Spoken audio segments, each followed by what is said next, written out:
Hey everyone, welcome back. So, in the last video, we talked about the what, of worship song and worship songwriting.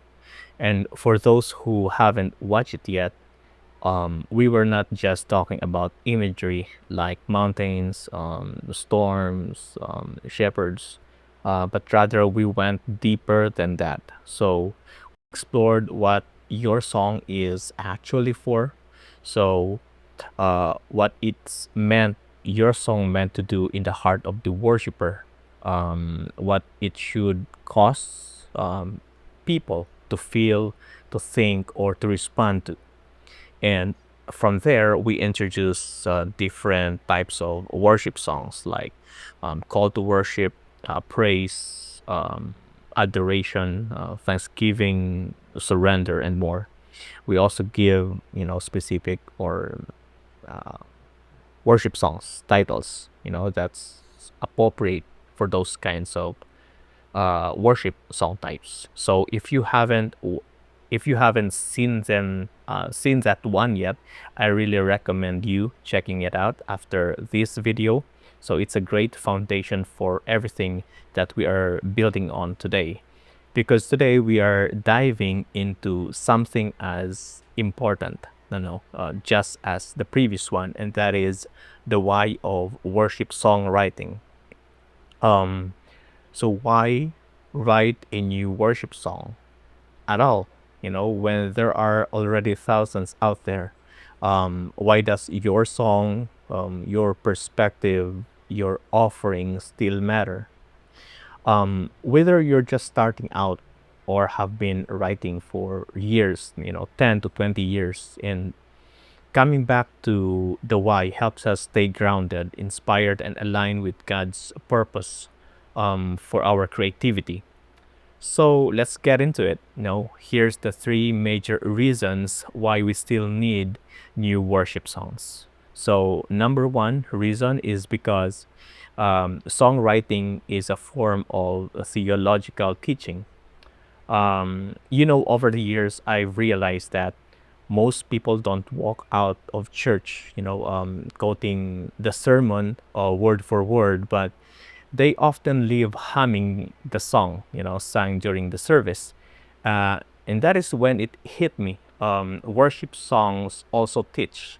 Whether we realize it or not, the songs that we sing shape our understanding of God. Worship songs are not just emotional expressions, so they are carriers also of truth. Many believers remember what they sing more than what they hear in a sermon, as I already said. So, writing a new worship song is an opportunity to clearly and creatively express biblical theology, reinforce core beliefs, and even correct misunderstandings. It's a way to discipline through an art, through melody.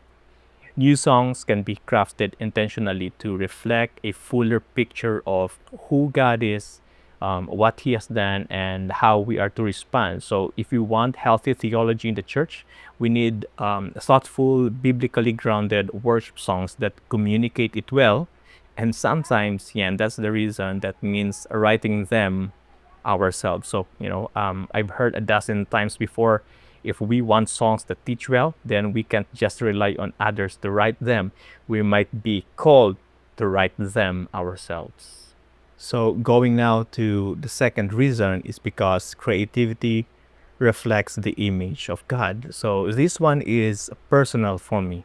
So, there have been times that I doubted if writing a song really mattered, if it was just a hobby or self expression. But then I remember that God is the creator, and we are made in His image. And that means that when we create, we reflect His nature. God is the creator, and we are made, as I said, in His image. So we are just practicing. When we write songs, we are not just filling spaces. We are practicing our calling to co-create with God. Using our gifts to glorify Him and also to edify others. So every new worship song is an act of stewardship. It's like taking what God has placed in us, those skills, insight, passion, and offering it back to Him for His purposes and for His glory. So sometimes the process itself, for me, becomes a worship before the Lord. It's in those moments of wrestling with a melody and the lyric that I feel closest to Him. And if the song ends up being a blessing to others, then that's a bonus. But the act of creating it's already, an act of obedience, an act of worship. And lastly, for number three, and that is because worship is living and contextual. So while many worship songs already exist, not all of them speak the current moment, the specific needs of the local congregation or the unique perspective of a worshiping community. So I've asked myself this a lot. But here's the thing. Worship isn't a fixed playlist, it's a living response, and life keeps changing, and so must our songs.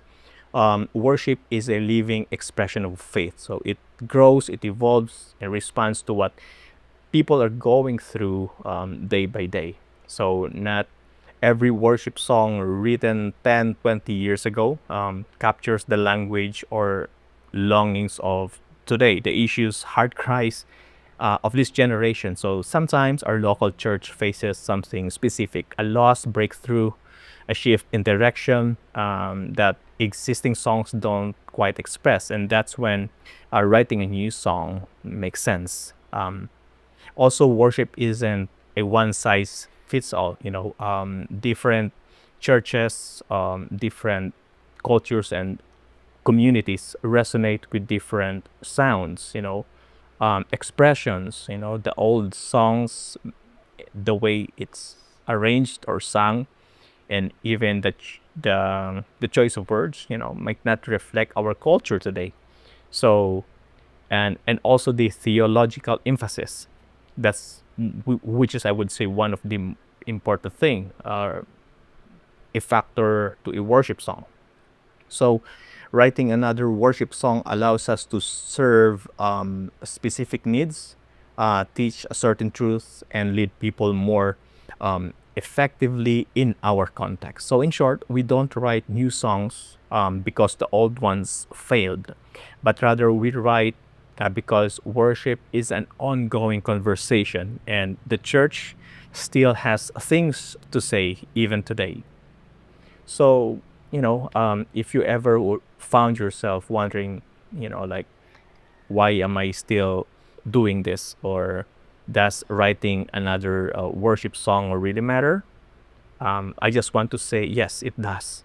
So even if no one has heard your last song, and even if you're tired or discouraged, or feel like everything's already been said, your voice, your perspective, your the context, your heart, God can use all of it. So you're not writing into a void. You're contributing to the ongoing worship and witness of the church. Sometimes the battle isn't the lack of ideas, but the lack of clarity, I would say, on why you started writing in the first place. And if this remind you of that purpose, even just a little, um, just for a little, then I hope it sparks something fresh in you today. And hey, if you've ever felt like your songs don't sound good enough, I just want you to hear this. It's not about your art. It's not about how you express, or I would say the art of your expression is bad. It I would say it just needs time to develop. Every craft, whether it's preaching, painting, what else, leading, songwriting, is what we do. Requires growth, and if it sounds amateur now, that's okay. Every artist starts there. Growth isn't a sign of failure. It's a sign that you're doing the work. So don't disqualify yourself because you're still learning. Just keep on writing, keep on refining, and keep on offering it back to God. He's not asking for perfection. He's asking for faithfulness. He's asking for obedience. Um, and don't worry, we're just getting started. So, but anyways, I hope that would also inspire you to keep on writing. So, in the next video, we'll be diving into a new or the third question in this songwriting process, and that is the how of worship songwriting. And trust me, it's going to be a big one, from structure and flow to lyrical depth, um, theology, emotion, creative process, and all. We're going to unpack it all step by step. I would say that third question is probably the longest, probably the longest discussion we might have. So stay with me, because God might be preparing your next song, not just for you, but for someone else who needs it. So I'll see you in the next one. Keep writing and keep worshiping. God bless you all.